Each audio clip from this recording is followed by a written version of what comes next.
Man, oh man, hold on to your wallets and get your charge card ready. 2021, 22, 22 really is going to be the year of really expensive concerts. It's possible. It's coming, right? I think it's coming. So we're anticipating that ticket prices are going to go somewhat through the roof. I would imagine so. Probably not the first batch coming in because Right. they just want butts and seats, getting our feet on floor, standing and watching.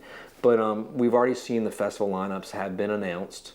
The festival dating has started already, and it's not that far off. No, there's a lot confirmed for 2021. I think we see stuff in March and April already. That's what it's saying on the old interwebs. So there's Coachella is set for April. We've got stuff in March, but I think we're going to be at the Merle Fest, which is normally in April. It's usually on my wife's birthday every year, She loves it. Which is great though, because I don't have to do anything for her birthday. And I get out of it entirely. And she doesn't like spending time with me anyway. She's like, yay, he's gone. He's going to sell guitars and listen to bluegrass. But Merle Fest is happening in September. It's true. They pushed it from April to September. The lineups are pulling in. But then you got Outside Lands. Yes. And the Hangout Fest. The Hangout Fest. That's one of the first. Yes. And where's that? That's in Gulf Shores, Alabama. Are you going? I mean, maybe. I'm not going to count it out. If you like country, go to the Hangout Fest. I'm sort of excited for Riot Fest in September. That's in Chicago. Could be cool. MCR is on the bill. MCR, Smashing Pumpkins, Pixies. I mean, that's just like the three that I can remember off the top of my head. Like MCR. I was planning on taking my kids to go see MCR this year on their normal tour. I wanted my son to see, Black Parade, my 7-year-old. That's awesome. Because who doesn't want to do that to their children? Hey, why not? So if you're an MCR fan, sorry, just getting excited there for a minute. I just wanted him to see that. I like really bad music sometimes. I'm going to confess right now that it took me a second to think, who the heck is MCR? But now I'm with you now. I got you. I guess you have My Chemical Romance. I'm sorry. That is funny because as an idiot that likes dumb music, I'm like, where's Jimmy Eat World playing? I'm like, I can't. I was looking that up the other day. I was like, I got to see the middle. Just take some time. So we've had a little break. Yes. From live music. So let's just talk about you in general because you are a gigging, touring musician. I do those things. Yes. Did you lose any gigs over it? Only 100 or so. No big deal. No, I lost a lot. I don't know how many exactly. I haven't counted it up, but because when we first started, COVID, the shutdown first started, casino, we were hosting live music events at the shop, and all the money was being raised through Venmo and PayPal, and we gave 100% of it to the artist. Yep. Jonathan was the first one, then we had a bunch of other ones, and then we got Jonathan in, and then we just got tired of doing it because it was like, oh my God, COVID's lasting longer than we thought. Right. Well, it's gonna be a few weeks. And that's what we all sort of. I mean, we did. We were like, oh, it's gonna be like a month, maybe. This is fun, like a little break. Oh God, people are dying, and this is lasting forever, and the world has changed now. And foot in mouth, we stand corrected there. But so concerts are coming, and we're excited about it. Vaccines are coming. Yes, that's what sort of triggered this whole thing. We think a lot. The vaccine is it is out. We have met our first person in the shop came in that has taken the vaccine. He's doing well. He has not grown a third arm or foot yet. We're waiting though because we would think that'd be really fun on him because he's already really tall. That's true. But he's had his first vaccine, so it is out there. I think he's the husband of a healthcare worker, so maybe that's who's getting it. It's all the healthcare in the front line. Yeah. But anyway, so vaccines are out, concerts are coming back, but we don't think you're going to see cheap concerts. I don't think that's true. So what is the word on the street as far as what kind of concerts we're going to be seeing? I think we're going to see lots of combined, almost like festival, like really long shows, 7 or 8 bands with hefty ticket prices. And this is awesome if you're not as old as I am. I have no interest in that. An 8-hour show. It's going to be awesome. Man, I want to go and sit down. I'm the guy that goes and sees Joe Bonamassa. 90 minutes. And My Chemical Romance. I do want to see it. But I want a seat, man. Yeah, well, an hour and a half, 2 hours, maybe Bruce Springsteen. I'd love to see that. 3 hours. That's going to be part of the problem. Is there are going to be a lot less seats. So a lot of the venues probably, well, not even probably, definitely have not survived this year off, essentially. So the small venues have gotten shuttered. A lot of the small venues have gotten shuttered. I think even on some of the big venues, you're going to have all these people who are jonesing to get out and play. Everybody wants to be on the road. They're going to be fighting over space on these stages. And I think the answer in a lot of ways is going to be we're going to have bills with multiple bands. We even saw this. I put out a video on the Fret Buzz where it's Rick Springfield talking about it. This was his sort of, Rick he Springfield. said, the Rick Springfield was talking to Tim Pierce. Tim Pierce used to play for Rick Springfield. Records a lot for him. That's really cool. So there you go. But so your trivia for this video. But he thought that it's probably going to look like tons of bands playing a few songs and obviously. Okay, so now if you say like that, like now I would love it and if it went back to like the 1950s form, like hey, like you're gonna go see Buddy Holly, Richie Valens, the Big Bopper, and like a couple other guys, and they're all gonna play about 5 songs. I think it might look that way. Artists would get paid less, I guess, for that in a strange way, but maybe not because they're gonna charge so much. They charge so much. The supply and demand rule. I mean, it's definitely the demand is there. As an old man, I could handle that because I have a little more expendable cash to like do that. But as a young cat trying to go see his concerts, that's going to get a little bit tough. It gets trickier. Young Baxter, when I had to save and scrimp to go see The Cure, which I did when I was young and a teenager, which was awesome. It was like bloated Cure. It was great. I loved it. Robert Smith, I'm obsessed with Robert Smith. I think he's great too. He was wearing all black. That's obvious. That was my joke. But I thought you were gonna laugh. But anyway, no. Ticket concerts, like I remember prices could be like a really expensive ticket back when I was young would be like $80 would be like outrageous.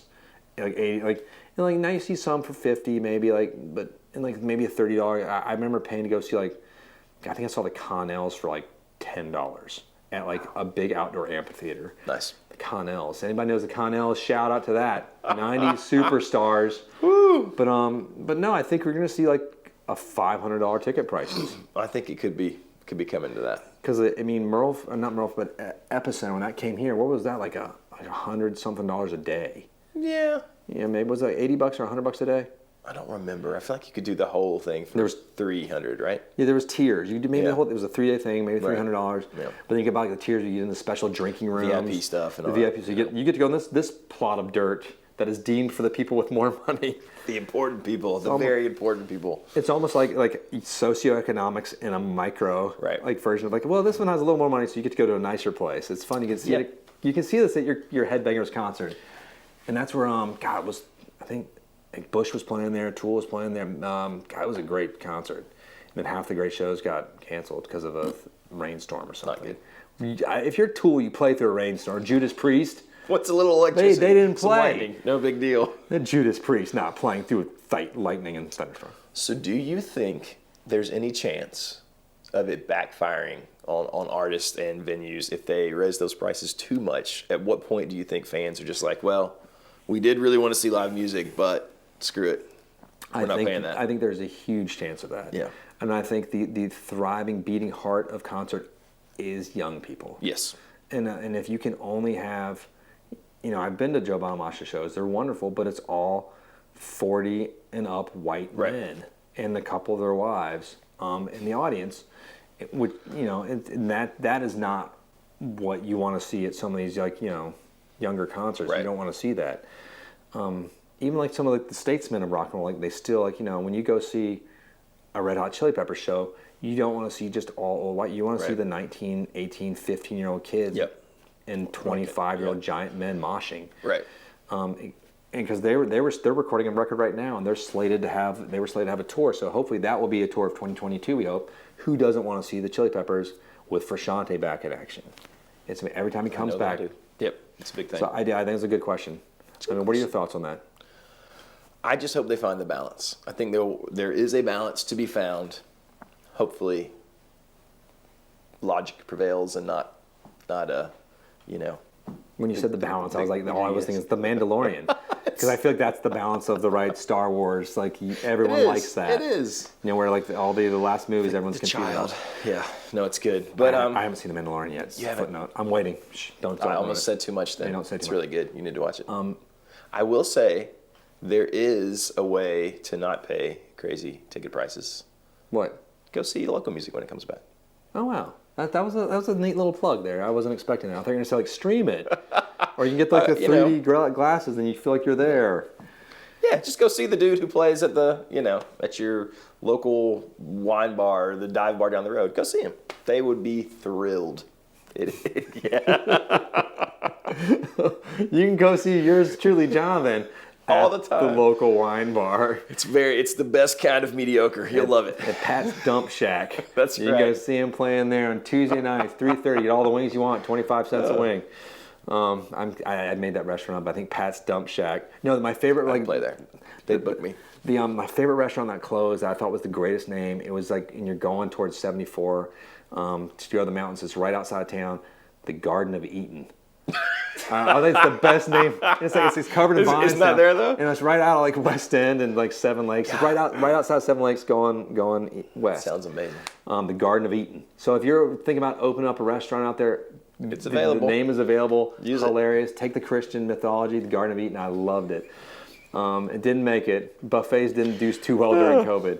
It closed before COVID. I just want to give them that out for a minute. Yeah. But yes, like I mean, it's going to be a different landscape, obviously. But I think people are obviously super excited to get back to live music. Excited to get back to it. I think people. It could be great for live music in general.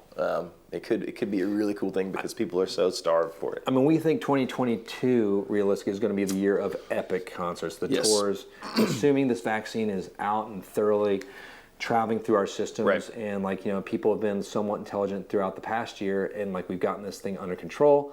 This should be spanking, and we should have an awesome concert here. I want to go see it. Because we were talking, even like our guys in some of the bigger metro areas, like from New York. I know New York's gotten eviscerated like for their live music scene. A lot of places have closed down and shuttered. It all moved to Brooklyn already, and now that's dying. But Austin, one of our young guys down there who's been blowing up, Zach Person. He was he was opening for like who was it, Anderton .Paak and the Foo Fighters. Beck. Like this was all in December of last year, and then all of a sudden he's like, well, where am I driving Lyft now or Uber? He's not, but that's all the places in Austin are getting shuttered. So when it does the ones that have survived, where are these guys who's going to get to play there? It's going to be the A levels of like the club scene, not like the B and C guys, because like they're not going to bring tickets, and the club has to sell butts and seats, beers in hands. They're going to have to make up for some lost time. Yeah, so like we're worried about not just like the Epic tours, but like we're excited about the future. But like what Jonathan, what you said was like, I wouldn't even think about that earlier. Go support your local venues. Go, I mean, and be safe, obviously, but go support them as soon as you can. And that's back. It's not, we can't just live in this world where like, well, we'll get there when we can. Business doesn't stop. The banks don't say, it's fine, you don't have to pay the mortgage. No worries. Don't worry, you don't need to have your job as a bartender that you've had for the past 20 years, making a living, supporting your family. You don't need that. We got you. Here's $600. So it's, we need people to support live music, support the live local guys. Like that's their living. For sure. And support the big guys too, because you're not just paying these like rock stars. Like you're paying the guys that do the rigging, the lighting, the sound, catering, everything. Just the dudes that check the tickets, and the girls that sell the merch. Because it's usually always beautiful women that you don't want to see him selling merch. It's horrible. It's bad. So like let us know what you think. Are you willing to pay outrageous amounts of money to go see your favorite show? I'm not. I'm probably not either. It'd be interesting in the comments. Let us know, like, what's your cap? Like, what would you go for your favorite artist? And there's 3 or 4 of them together on a bill. What's your cap? What would you spend in tickets? It'd be interesting to know. I mean, just saying that because I remember, like, I was thinking, like, I would pay like $500 if I had that money for one. Like, if I could see in a room, like, let's say James Taylor's doing. I'm just using James Taylor because he lives in North Carolina, sort of, or something in my mind he does because he wrote that song. And he's from here. In his mind, he's here. Yeah. But no, let's just say like he was playing like the Sunrise Theater down the street, a 300-seat theater. An artist of that caliber. So like Mark Knopfler, $500. It's all it's all the rich old people. Man, I would scrimp the money to make that happen. Maybe I would want to make that happen if it was Knopfler. Yeah. I saw Richie Havens in that theater. He played Woodstock. It's kind of amazing. Cool. Isn't that funny? That's funny. Doc Watson played it too. Very good. You don't know who Doc Watson is? Look him up. Richie Havens as well. Anyway, thanks for watching. Hit like and subscribe if you have not already. Click the bell so you don't miss videos in the future. Thank you guys so much. We'll see you next time.